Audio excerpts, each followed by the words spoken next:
What's up, everybody? Welcome back to Mike's Toolshed. I guess this is another update video. We'll call it an update. I don't know what else to call it, but I feel like it's necessary because I got a lot of feedback on the Maglock from the last video. Some new thoughts and ideas involving this. Um, I have a correction to make. I said something wrong in that video I want to correct. And I want to tell you about these new tools I got that I've been using pretty much exclusively for a good 2 weeks now. And I feel like I got a pretty good opinion of them. I got them kind of figured out now, so I want to tell you guys about that. So the correction. I'm an idiot. Um, I'm glad somebody cool caught this, and not some asshole, because I said something really stupid. Somebody could have really been a dick about it, but what I said is with this transformer here, 120 volts AC comes in and 12 volts DC comes out, and I know that that's not what that does. I don't know. I don't even know why I said that. Maybe just to simplify it a little bit for people that had no interest in electronics at all, but I didn't want anybody to get into an argument and like cite a Mike's Toolshed video for their basis on facts. So I need to make this correction. I said 120 volts AC comes in, 12 volts DC comes out. That's not the case at all. All this does is step down the AC voltage. So 120 volts AC goes in. It's got another tap here. So imagine you get two different voltages out of this. So maybe 24 or 30 volts DC or AC comes out, and then it is rectified and turned into DC with this guy right here. You can see the four diodes right there, bridge rectifier, and you got your 30, 24, 30 volts AC coming in, and then it immediately turns it into DC, and then does a bunch of other stuff too. It has a bunch of other features, but I said it was all done with this transformer here, and that's just not possible. So I needed to clear that up. Like I said, I didn't want anybody arguing, being like, but Mike's Toolshed, he's an electrician, and he knows.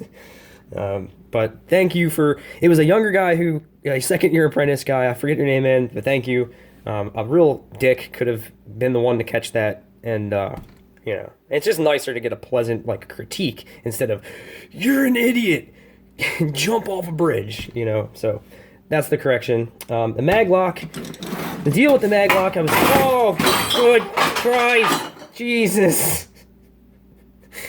Okay. I did not set that up. Watching that unfold, it looks like I fucking set that up. Okay, whatever. I'm still happy with the way this is going. I'm going with it. That's just what happens sometimes.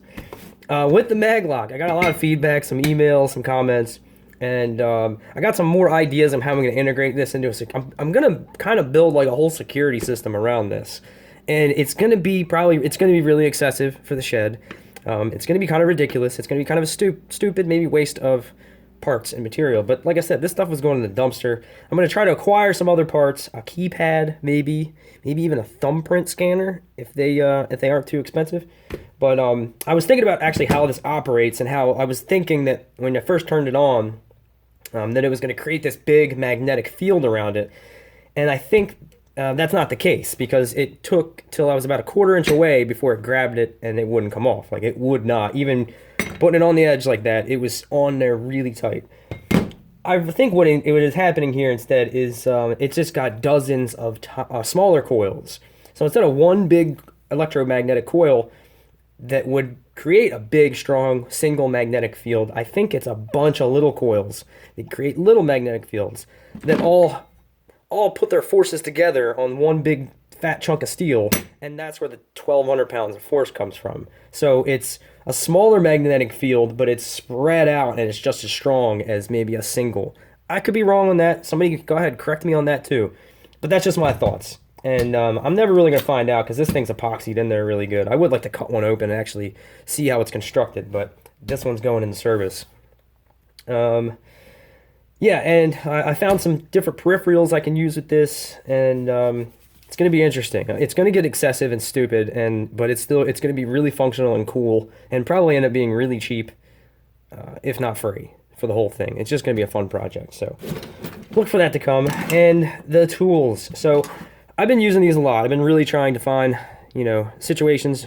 I grab these instead of my regular lineman as much as I can. This is a Capri Tools 2-2000 combination pliers, and they're combination pliers because they have this little half circle jaw here, this little curved jaw for grabbing nuts and bolts, different than your typical New England style linemen that every American electrician uses.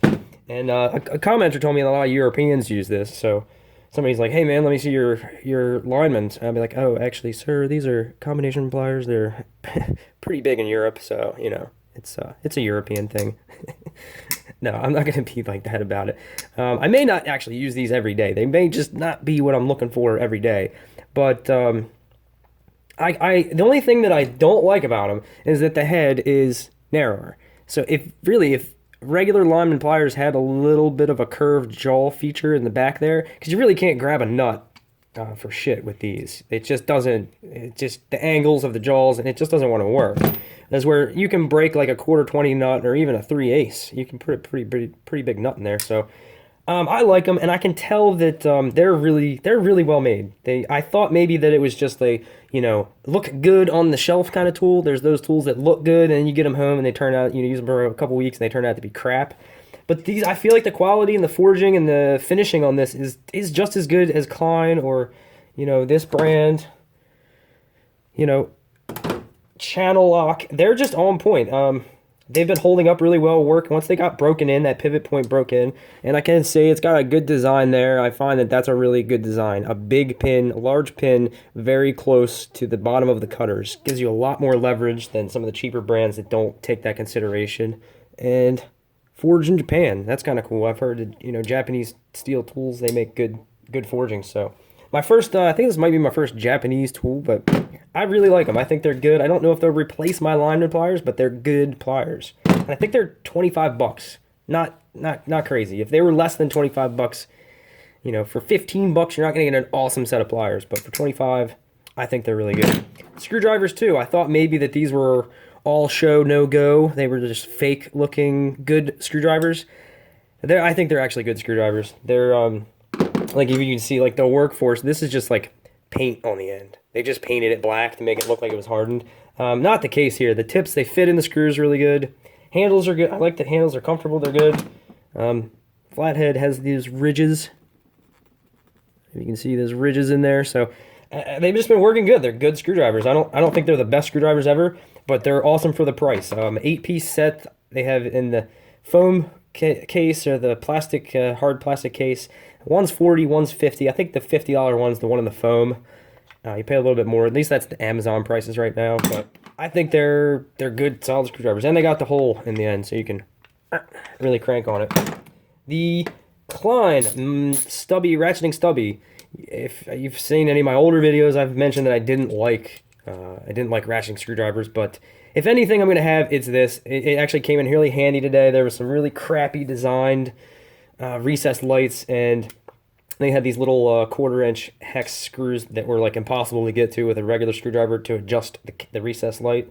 And this thing worked like a charm, and I'm glad that I had something ratcheting on something coarse threaded like that. Usually not the case, but these worked really good. And the infrared non-contact voltage detector, whatever. I don't really use the infrared feature that much. It seems to work. My buddy was complaining, the guy I work with was complaining that the ceiling was really hot. He's like, dude, these beams are like warm to the touch, man. Because they were blasting the heat in this building trying to get the drywall mud to dry quickly. And I was like, hey, actually, I can let you know. Shine the little laser up there, and it was like 101 degrees was the steel beams in this place. So that works really good. It's better. I think it's better than the old Klein designed non-contact voltage tester. It's waterproof. See, those buttons are just kind of like in the sticker that goes on there, so there's no holes around the buttons. It's made to be, IP. It says it on here somewhere. IP54. That's like, that still has a weatherproof and dustproof rating on it, so it works really good. My only thing is I do like the ones, if I do you use them, I like the ones with the little tab on the end. You can actually stick it in the outlet. This has got this like pointier kind of thing, but it will not fit in an outlet. And I think it actually will pick up voltage from an outlet from that, but I like the one that sticks in a little bit, but that's not really that big of a deal. And it's really not much bigger than a regular pen tester with the extra feature. So that's it. That doesn't rectify voltage. There's some cool stuff coming on the way for this, and all of the tools from those the Capri video and the Klein video are pretty awesome. I don't think these are replacing lineman pliers in my tool bag, but they're good pliers. I'm probably going to put these in the toolbox outside because I have a pair of linemen's, and that's one place, my like mechanics toolbox.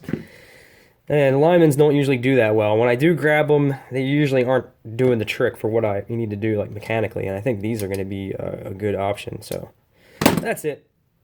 I think I covered everything I wanted to. And thanks for watching.